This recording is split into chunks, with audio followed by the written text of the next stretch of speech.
Hello আমার দুষ্টু প্রিয় মিষ্টি বন্ধুরা। বন্ধুরা তোমরা সকলে কেমন আছো? আশা করি তোমরা সকলে অনেক অনেক ভালো আছো। বন্ধুরা তোমাদের জন্য নতুন একটি গল্প নিয়ে চলে আসলাম। বন্ধুরা গল্পটি শেষ পর্যন্ত দেখলে আপনাদের দাঁড়িয়ে যাবে, আপনারা হাতের কাজ করতে বাধ্য হবেন। চলুন বন্ধুরা কথা না বাড়িয়ে গল্পটি শুরু করি। অনেকটা নীরবতা কাটানোর পর আবির রুহির নামটা ধরে ডাকল। রুহি মুখটা আবিরের দিকে করে তাকালো শান্ত দৃষ্টিতে। আবির রুহিকে তাকাতে দেখে শান্ত গলায় রুহির চোখে চোখ রেখে বলল, কখনো ছেড়ে যেও না। যদি কখনো চলে যাও সেদিন হয়তো আবির নামের এই মানুষটা এই পৃথিবীর স্বপ্ন দেখা বন্ধ করে দিয়ে চিরতরে অন্য দেশ পাড়ি দিবে। আবিরের কথা শুনে রুহির বুকের মধ্যে ধক করে উঠল। আবিরের হাতটা শক্ত করে জড়িয়ে বলল, কখনো না, এমন হবে না, আমি যাব না কখনো ছেড়ে। ভালোবাসতে পারবা আমায়? খুব পারব, অনেক বেশি পারব। মেয়েটার কণ্ঠ আটকে আসছে বারবার, ভীষণ কষ্ট হচ্ছে কথা বলতে। আবির বুঝতে পেরে রুহিকে জড়িয়ে নেয়। আবিরের মনে হচ্ছে একটা সঠিক মানুষের হাত ধরেছে সে। এ হাত হয়তো তাকে জীবনের সমস্ত সমস্যার মধ্যে টিকিয়ে রাখবে, বাঁচিয়ে রাখবে সবার মাঝে। প্রবন্ধ হবে জীবন। ঘুমের মাঝেই মনে হচ্ছে একটা জোড়া ঠান্ডা হাত খুব ভাবে শক্ত করে জড়িয়ে রেখেছে রুহিকে। রুহির খুবই ঠান্ডা অনুভব হচ্ছে। ঘুমের মাঝেই লোকটার আরও কাছে এবং বুকের আরও মাঝে চলে যায় রুহি। লোকটার শরীরের ঘ্রাণটা রুহিকে একটা শান্তির ঘুম উপহার দিচ্ছে। এলোমেলো চুলগুলো মুখের উপর থেকে সরিয়ে দিল রুহির। পাগলি মেয়ে একটা। লোকটা রুহিকে ভালো করে চাদরের নিচে নিয়ে এলো। বাইরে বৃষ্টি হচ্ছে তাই যে এটার শীত করছে, তাই লোকটা এসিটা বন্ধ করে দিল। এতেই রুহির শান্তি। চুপচাপ ঘুমিয়ে রইল কারোর হিদমাঝারে। বৃষ্টির প্রতিটি ফোঁটার সাথে ভালোবাসাগুলো বেশ গভীরতা তৈরি করছে। বৃষ্টিকে ভালোবাসার প্রতীক বলা উচিত, কারণ বৃষ্টি জানান দেয় প্রিয় মানুষটা তোমার কত বেশি প্রিয়। বৃষ্টির দিনে ভালোবাসার অভাব হয় না। বৃষ্টিতে ভিজে ভালোবাসার প্রকাশ করা সম্ভব। মোট কথা বৃষ্টির দিনে ভালোবাসা হয় গভীর। রাত কেটে সকাল হল। সূর্য চোখের উপর পড়তে রুহি নিজেকে আবিরের বুকের মাঝে আবিষ্কার করে। মুখ তুলে মিচকি হাসি দিয়ে নিজেকে ছাড়িয়ে ওয়াশরুমে চলে যায়। গোসল করে বেরিয়ে দেখে আবির উঠে গেছে। আপনি এত জলদি উঠে গেছেন? নামাজ পড়ব।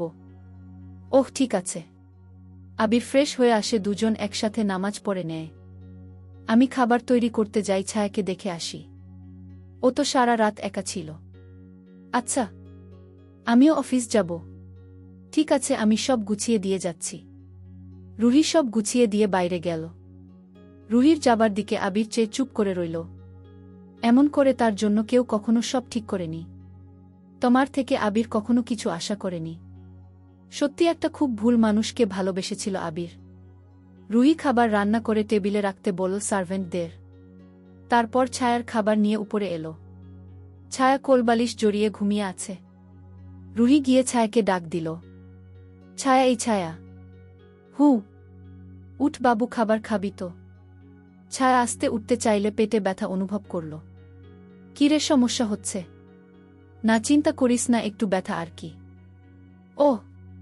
রুহি ছায়াকে ধরে খাটের সাথে শুইয়ে দেয়। তারপর বিছানায় পানি এবং পেস্ট এনে দেয়। ছায়া ফ্রেশ হলে রুহি খাইয়ে দেয় ছায়াকে। ছায়া খেয়ে নেয়। খাবার শেষে রুহি নিচে চলে আসে। আবির আর নয়লা বেগমকে খেতে দেয়। আবির অফিসে গেলে রুহি ছায়ার কাছে চলে আসে। কিরে, ব্যথা আছে? ব্যথা তো আছে, কি করব বলতো, কষ্ট হয় ভীষণ। একটু সহ্য কর, সব ঠিক হয়ে যাবে। ছায়া চোখ বন্ধ করে আছে। রুহি ছায়ার পায়ে ম্যাসাজ করে দিচ্ছে। ছায়ার পায়ে পানির মতো নেমেছে। বেশ খানিকটা ফুলে গেছে। ছায়া, তুই রাতে এসি বন্ধ করে ঘুমিয়েছিলি? কই না তো। না, আমি তো চালিয়ে দিয়ে গেছিলাম। তাহলে বন্ধ কে করল? মনে নেই, রাতে শীত করছিল মনে হলো, তারপর পাশে যা পেলাম তাই জড়িয়ে নিলাম, তারপর মনে নেই। ও হয়তো ঘুমের ঘের করেছিল। সমস্যা নেই। রুহি একটা না কথা ছিল। বল। আমার না মনে হয় রাতে কেউ আমার রুমে আসে। কি যে বলিস, চৌধুরী বাড়িতে কারোর ঢোকা সাহস আছে? রুহি, সত্যি বলছি, আমি না ওনাকে ফিল করি। ওনার শরীরের সেই ঘ্রাণটা। খুব বেশি ভালোবাসিস তাই তার অস্তিত্ব তোর সাথে মিশে আছে। না রে, আমার মনে হয় সত্যি উনি আছে আমার কাছে, একদিন আসবে দেখিস। রুহি মৃদু হেসে বলে, হুম আসবে, সে তো তোর কাছেই আছে, কোথাও যায়নি। ছায়া চোখ বুজে নেয়। চারিদিকে নির্ঝরকে ফিল করে ছায়া। সত্যি নির্ঝর ছায়ার শরীরের ঘ্রাণটুকুতেও মিশে আছে। ছায়া যে নির্ঝরের গ্রীষ্মের ক্লান্ত দুপুরে বিকাল ছায়ার মতো। ছায়া হল নির্ঝরের প্রশান্তি। সাদা শার্ট আর ব্লু জিন্স পরে কেউ বের হলো একটা বাড়ি থেকে। পেছনে অনেকগুলো গার্ড। চোখে সানগ্লাস পরে সামনের দিকে হাঁটছে। ছেলেটাকে দেখে মনে হচ্ছে সে বেশ রেগে আছে। ছেলেটা গাড়িতে করে সোজা একটা পরিত্যক্ত বাড়িতে। সেখানে কিছু গার্ড মাথা নিচু করে দাঁড়িয়ে আছে। ও পালালো কি করে?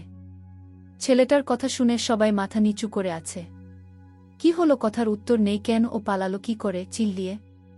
স্যার, আসলে জানি না কি করে কি হলো। জানো না মানে কি? আমি যে জন্য আত্মগোপন করে আছি সেই আদনানকে পালাগে দিলে কি করে বলো আমায়? বিকটা এক চিৎকার দিয়ে কথাটা বলল আদনান। সবাই মাথা নিচু করে আছে।